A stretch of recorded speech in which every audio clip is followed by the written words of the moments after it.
بسم اللہ الرحمن الرحیم الصلاۃ والسلام علیک یا رسول اللہ وعلی آلک وصحابک یا حبیب اللہ اللہ صلی علی محمد و آل محمد اللہ صلی علی محمد و آل محمد۔ درود پاک کی اس محفل اور اس مجلس میں آج کا درود پاک روحانی تربیت کا ایک مجرب المجرب عمل ہے۔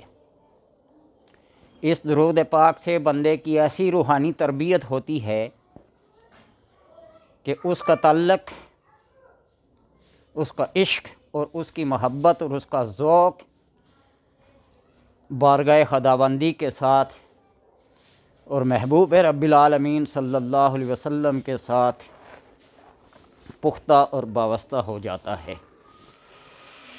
اس درود پاک کی برکت سے تزکیہ نفس ہوتا ہے، روحانی منزلیں طے ہوتی ہیں، منازل صوفیاء، نازل انبیاء، وہ انبیاء کے مقامات، وہ ولایت کے مقامات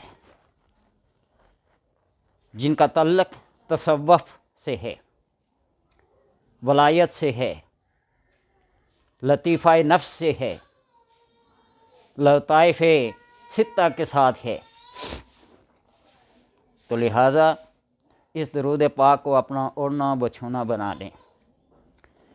وہ کون سا درود پاک ہے؟ اللہم صلی وسلم علی سیدنا محمد، اللہم صلی وسلم علی سیدنا محمد وعلی آل سیدنا محمد وعلی آل سیدنا محمد فی کل لمحۃ و نفس، فی کل لمحۃ و نفس بعدد کل معلوم لکا، بعدد کل معلوم لکا۔ اللہم صلی وسلم علی سیدنا و مولانا محمد و صلی علی سیدنا مولانا محمد فی کل لمحۃ و نفس بعدد کل معلوم لکا۔ اس درود پاک کو جو بندہ اپنی روحانی منزل کو طے کرنا چاہتا ہے، رکاوٹ آ گئی ہے روحانی منزل میں، کہیں قبض و بسط کی کیفیت طاری ہو جاتی ہے، کہیں حال و جذب و سکر کی کیفیت طاری ہو جاتی ہے، تو ان سارے مشکل مقامات سے انسان بآسانی اور بخوبی گزر کر اپنی اعلیٰ سے اعلیٰ منزل کی تلاش میں سرگرداں رہتا ہے اور پہنچ جاتا ہے۔ اللہ تبارک و تعالیٰ سے یہ دعا ہے کہ اللہ ہر مسلمان کو وہ روحانی منازل عطا کرے جو اس کے مقدر اور اس کے قرب خاص کے لیے رحمت کا باعث بنے۔ بعض منازل ایسی ہوتی ہیں کہ بندے کو گمراہی کی طرف لے جاتی ہیں۔ حضرت جنید بغدادی رضی اللہ تعالیٰ عنہ رحمۃ اللہ تعالیٰ، دونوں الفاظ استعمال کرنے اعتراضات ہوتے ہیں، رحمۃ اللہ تعالیٰ علیہ کے پاس ایک شخص بہت عرصہ تربیت میں رہا، صحبت میں رہا، اور اسے اپنا ظاہری طور پر کچھ محسوس نہیں ہو رہا تھا۔ اور یہ بھی آپ کو بتا دوں کہ ولایت کے مقامات میں سے ایک مقام ایسا ہے کہ انسان کو خود اپنے حال کا پتہ نہیں ہوتا کہ میں کس حال میں ہوں۔ ایک عام انسان ہی اپنے آپ کو تصور کرتا ہے۔ تو لہٰذا اس کے اوپر بھی یہ حال اور یہ کیف تھا کہ اس کے اپنی ظاہری اور باطنی حالت کی کوئی خبر نہیں تھی۔ شیطان نے آ کر اس کو برگلایا، تو ہاں اتنا عرصہ ہو گیا اس محفل میں بیٹھے ہوئے، صحبت میں رہتے ہوئے، اس تربیت میں، ابھی تک تمہیں کچھ حاصل نہیں ہوا؟ جا یہ سارے طریقے دیکھ لیے، اپنا علیحدہ سجادہ بنا لے، گدی نشین ہو جا، پیر بن جا۔ اس کے ذہن میں آیا واقعی بات تو ٹھیک ہے، سارے طریقے تو مجھے آ گئے ہیں۔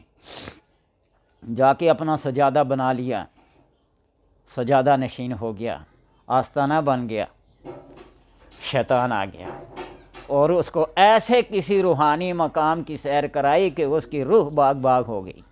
بڑا خوش ہوا، ایسے ہی وہاں زندگی ضائع کی۔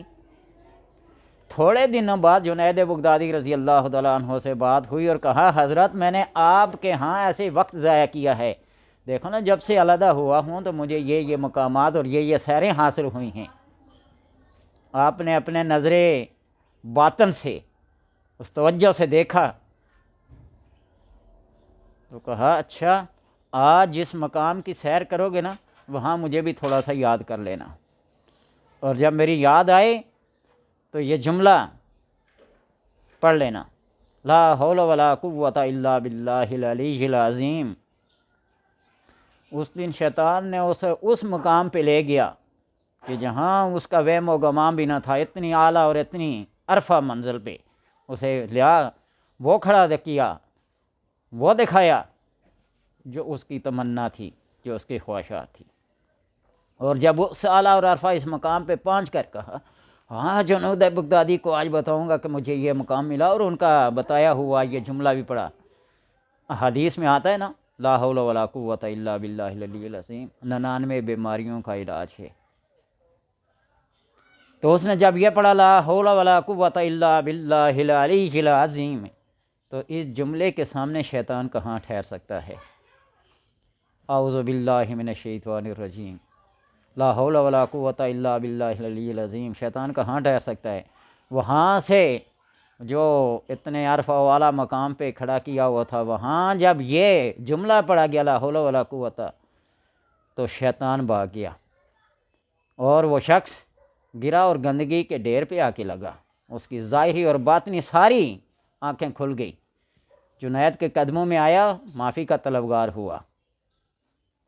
عصر کے وقت شیاطین مختلف گروہ میں اولیاء کے پاس آتے ہیں اور اپنا مسلح دریا پہ سمندر پہ بچھا کر دعوت دیتے ہیں آؤ آؤ اپنی کرامات کو، اپنی ولایات کو آزمائیں،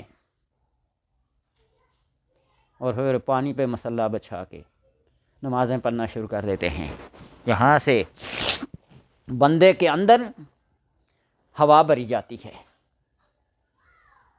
رابعہ بصری رحمۃ اللہ تعالی علیہ اور حسن بصری کے درمیان یہ بات ہوئی، آؤ ہم ہوا پہ مسلح چھا کے نماز پڑھیں، آؤ ہم پانی پہ مسلح بچھا کے نماز پڑھیں۔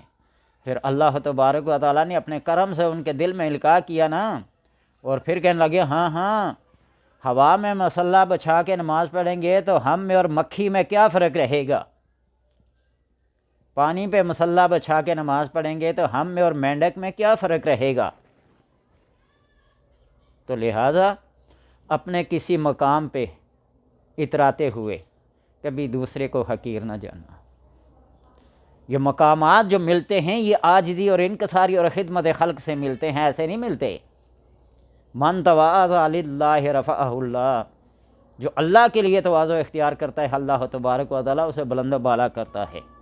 تو لہٰذا اس درود پاک کا سہارا رہیں، شیطان کے چنگل سے بچ جائیں گے، شیطان کی ان گمراہیوں سے، ان ریشہ دوانیوں سے بچ جائیں گے جو انسان کی روحانی ترقی میں سب سے بڑی رکاوٹ بنتا ہے۔ اللہ تبارک و تعالیٰ سے دعا ہے کہ اس درود پاک کو اللہ صلی وسلم علی سیدنا محمد وعلی آل سیدنا محمد فی کل لمحۃ و نفس، یہ جو نفس ہے نا، فی کل لمحۃ و نفس بعدد کل معلوم لک، اس درود پاک کو پڑھا کریں، نفس کی تمام خطاؤں سے، نفس کی تمام گمراہیوں سے اور مکر اور فریبیوں سے بچ جائیں گے۔ اللہ تبارک و تعالیٰ سب کو پڑھنے کی توفیق عطا فرمائے۔